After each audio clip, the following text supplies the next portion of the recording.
नमस्कार दोस्तों, स्वागत है मेरे चैनल स्पिरिचुअल विथ एपी में।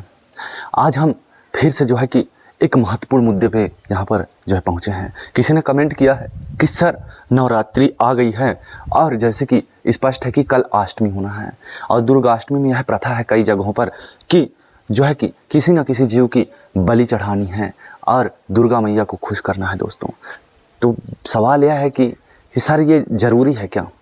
चलिए उत्तर की ओर चलते हैं। दोस्तों, जैसा कि जानते हैं दुर्गा मैया जो है कि कोई और नहीं हमारी प्रकृति देवता है और प्रकृति वही है जो हमको जन्म दिलाती है। प्रकृति में ही हम जन्मे हैं दोस्तों, और दुर्गा भी मैया है। और आप याद रखना कि जिस जीव को आप काट मार रहे हैं वो प्रकृति ने ही जन्माया है। आपका कोई भी अधिकार नहीं बनता कि किसी भी जीव को आप मारें या काटें किसी भी दृष्टि से, और ख़ासकर भगवान का नाम लेकर तो बिल्कुल भी यह मत करना, क्योंकि प्रकृति देव या फिर दुर्गा मैया कहें, काली मैया, कुछ भी कहें, सब प्रकृति ही है हमारे, जो हमारा पालनहार करते हैं। तो वही पालनहार तो हमारा भक्षण नहीं करेगा। वो तो नहीं कहेगा कि मेरे को जो है कि इसकी बलि चाहिए। यह सब ढोंग है कुछ बाबाओं की, कुछ तंत्रिकों की, कुछ तंत्रिकाओं की, जो है कि तांत्रिकों की। यह सब जो है कि जाल होता है दोस्तों, और यह अंततः जुड़ा होता है भोग से। आपने अक्सर अंदाज़ा होगा कि जब वह बलि का बकरा कटता है तो कई लोग उस बकरे के पीछे पड़े होते हैं, क्योंकि अंततः उनको उसको खाने से मतलब है। देवी थोड़ी ना खाता है, क्या खाएगा देवी? जो उसको जन्माया है वही मारेगा क्या? ऐसा कुछ भी नहीं है। वही कहेगा कि मैं इसको छोड़ा हूँ, ये मेरा बेटा है, इसको मारो। हम प्रकृति के सभी बेटे हैं, वो भी प्रकृति का जीव है, प्रकृति का बेटा है। तो प्रकृति थोड़ी ना कहेगा कि उसको अब काट दो यार, मेरे को दो थोड़ा सा। ये सब ढोंग और ये सब जो भोगने की साजिश है दोस्तों, आप पर ही हावी होने वाला है। आप जरा एक बार उस जगह में जो है कि जीव की भावना से देखो। प्रत्येक जीव को जीने का अधिकार है, प्रत्येक के पास दर्द होता है, उसके पास भी आंखें हैं, सहन शक्ति है, दर्द शक्ति है, वो भी खेलता है, कूदता है। लेकिन वही है, मानव इतना स्वार्थी हो चुका है दोस्तों कि भोग के चक्कर में कोई भी जीव दिखे, कोई भी चीज़ दिखे, वह श्रेष्ठ जानवर साबित हो रहा है। फिलहाल मानव सबसे क्लिष्ट, कठिन और ख़तरनाक जानवरों में से सबसे बड़ा जानवर कोई और है तो वो इंसान है, चतुर इंसान, जो आज का प्राणी है। इस प्राणी से पूरा जंगल थर्राता है कि ऐसा सोचने लगते हैं जितने भी चार पैर वाले जंगल में निवासी हैं कि कहीं दो पैर वाले जो है कि जंगली जानवर ना आ जाए। वो हमको संबोधित कर रहे हैं कि दो पैर वाला जानवर ना आ जाए। दोस्तों, आचार्य प्रशांत की वीडियो आपने देखी होगी। उन्होंने हज़ारों ऐसी वीडियो बनाई जिनमें मांसाहार के खिलाफ आवाज़ उठाए हैं और आपको समुचित तरीके से समझाए भी हैं कि मांस किस लिए नहीं खाना चाहिए।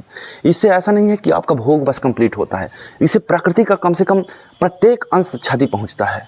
अगर मैं बात करूं तो उसी मांस को तैयार करने के लिए हम जो है कि पहले कृषि डेवलपमेंट करते हैं, ज़मीन खाली करते हैं, पेड़ पौधे काटते हैं, वहाँ पर कृषि के रूप में उनके लिए अन्न उगाते हैं ताकि वही जानवर, ब्रायलर, मुर्गा, बकरी, जितने भी सूअर हैं, उनको खाना खिलाया जा सके।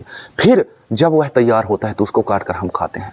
लेकिन अंततः यह सब क्षति प्राकृतिक क्षति होता है, क्योंकि आखिर में पेड़ पौधे कट गए वहाँ से जहाँ पर सांप ने अन्न उगाया। और एक बात याद रखना कि जितने ज़्यादा जंगली जानवर वगैरह रहेंगे उतना ही ज़्यादा कार्बन इमिशन होता है। कार्बन इमिशन ही क्लाइमेट चेंज का कारण बनता है और आसानी से जो है कि आपका और हमारा अंत होगा दोस्तों। जैसे प्रकृति में भूकंप, इसके साथ साथ जो ज्वालामुखी, ओलावृष्टि, कहीं पास बिजली कड़कना, कहीं पास अत्यधिक बाढ़ आ जाना, ये सब सामान्य सी बातें हैं। कलयुग में ये सब, गर्मी में बाढ़ आ जा रहा है तो इसमें घबराइए मत। यह हमारे ही कर्मों का फल है जो हम कर रहे हैं। अंततः मैं यह कहना चाहूँगा, इन सब चीज़ों में सुधार लाइए फ्रेंड्स, और सात्विक भोजन अपनाइए। कई सारे ऑप्शंस हैं इन मांस भक्षण को त्यागने के। आप स्वाद, मेरा यकीन मानिए, कभी भी बीमार नहीं पड़ेंगे। एक बार आप शाकाहार अपना कर देखिए दोस्तों। मांसाहार में हज़ारों बीमारी हैं। डॉक्टर से एक बार पूछ लेना कि अत्यधिक मांस खाने से क्या होता है, वह आपको कैंसर से लेकर बड़ी बड़ी बीमारियाँ बता देगा। लेकिन कभी भी शाकाहार भोजन से ऐसा नहीं होगा कि आपको कोई बीमारी। सात्विक चेहरा, आनंद से परिपूर्ण आपका मुख रहेगा, आपके शरीर से कोई दुर्गंध नहीं। मांस खाने वाले के शरीर से देखना इतना दुर्गंधित, क्योंकि वह अपने अंदर स्वयं जो है कि मरघट बसा लेता है, शमशान बसा लेता है। प्रत्येक प्रकार के जीवों को भोजन ग्रहण करके जो टांग चबा चबा कर ब्रायलर हो गया, मुर्गा हो गया, उसका स्वयं का कब्र बना लेता है दोस्तों। कर हमारे पर्यावरण में जो है कि अत्यधिक क्षति पहुँचता है। अब रही है बलि की बात, जो हम बकरे की बलि चढ़ाते हैं, तो यह कुप्रथा सदियों से चलती आई है और मेरा मानना यह है कि यह गांव में अधिकतर चलता है।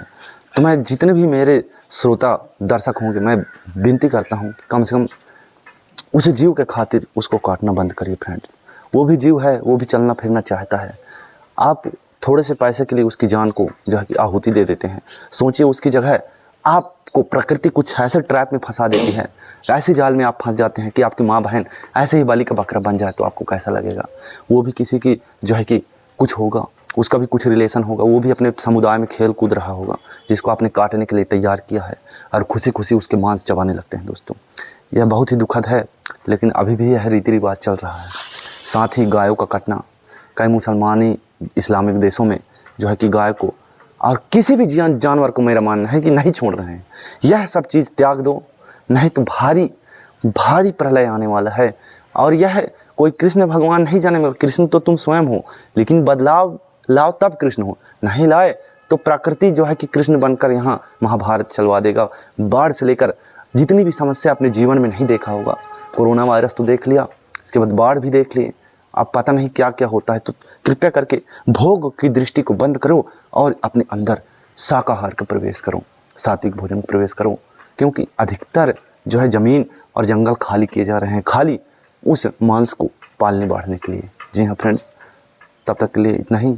अगर बात समझ में आई हो तो शाकाहार अपनाइए और चैनल को सब्सक्राइब करिए। धन्यवाद।